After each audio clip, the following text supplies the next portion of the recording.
আসসালামু আলাইকুম। চলে আসলাম বাসা থেকে রাতের বেলা খাওয়া দাওয়া শেষ করে মসজিদে নববীর এখানে প্রিয় নবী রাজা মুবারকের কাছে আমার দেশি একজন ভাই আসছেন, আমার প্রিয় বড় ভাই, তার নামটা আমি নাই বলি। তার সাথে একটু দেখা করার জন্য, কারণ দেশি মানুষ তো শোনার পরে আর মনটাকে বোঝাতে পারলাম না, এবং তাকে সে মক্কা থাকা অবস্থায় বলছি যে ভাই আপনি আসলে অবশ্যই আমার ফোন দিবেন। তাই আমি নিজে আজকে তাকে কল দিছি, ভাই আপনি কই? পরে বললো যে আমরা তো গাড়িতে আসতেছি। তো আমি তার নামটা বলিনি এই কারণে যে আসে না পলিটিক্যাল কিছু বিষয়, বললাম না, দেশে যদি কোনো শত্রু হয় সে কিন্তু সবচেয়ে কাছের, সবচেয়ে আপন। প্রবাসে এসে এখন যা বুঝতে পারছি যে দেশের প্রতি ভালোবাসাটা বা দেশের মানুষের প্রতি ভালোবাসাটা, এটা এখন অনুভব করতে পারছি। প্রিয় বন্ধুরা, আসসালামু আলাইকুম। যে যেখান থেকে আমার এই ভিডিওটি দেখছেন সবাইকে সালাম এবং শুভেচ্ছা জানাচ্ছি। প্রিয় বন্ধুরা, আপনারা দেখতে পাচ্ছেন যে মসজিদে নবাবী, যেটি হেরাম শরীফ, মদিনা শরীফের, এই হেরাম শরীফ এর সামনেই এখন আছি 316 নাম্বার গেটে। দেখেন রাতের দৃশ্যটা কত সুন্দর মসজিদে নবাবীর, মানে বোঝানো যাবে না কত সুন্দর এটি। আল্লাহ, কত সুন্দর! একটু দেখেন, দেখানোর জন্য আপনাদের আমি এই ভিডিওটি করলাম। ভিডিওটি যদি আপনাদের ভালো লাগে তাহলে অবশ্যই শেয়ার করে দিবেন, সবাইকে দেখার সুযোগ করে দিবেন।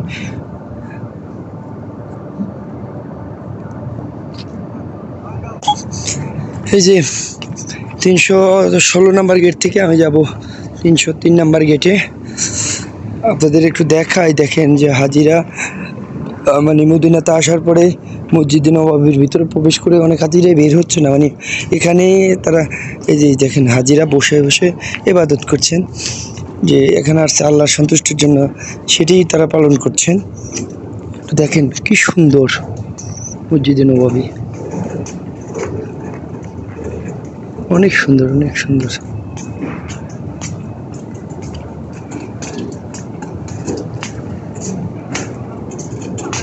এটি হচ্ছে মসজিদে নববী, এই যে নবীজির রোজা মুবারকের এটা, এই যে এই পাশে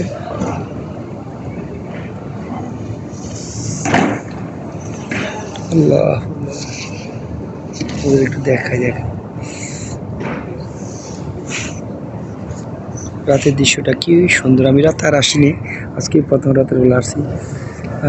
আমার দেখি অনেক ভালো লাগছে, বাট আপনাদের কেমন লাগছে জানাতে পারেন আমাকে। প্রিয় বন্ধুরা, কে কোথায় থেকে আমার এই ভিডিওটি দেখছেন, যদি ভিডিওটি ভালো লাগে অবশ্যই শেয়ার করে দেবেন, অন্যকে দেখার সুযোগ করে দেবেন। এটি হচ্ছে আমাদের মসজিদে নববী, আমাদের রাসূলুল্লাহ সাল্লামের যে রোজা মোবারক, সেটা এই মসজিদে নববীর মধ্যেই নীল গম্বুজটা। প্রিয় বন্ধুরা, যদি ভিডিওটি ভালো লাগে তাহলে ভিডিওটি শেয়ার করে সবাইকে দেখার সুযোগ করে দেবেন।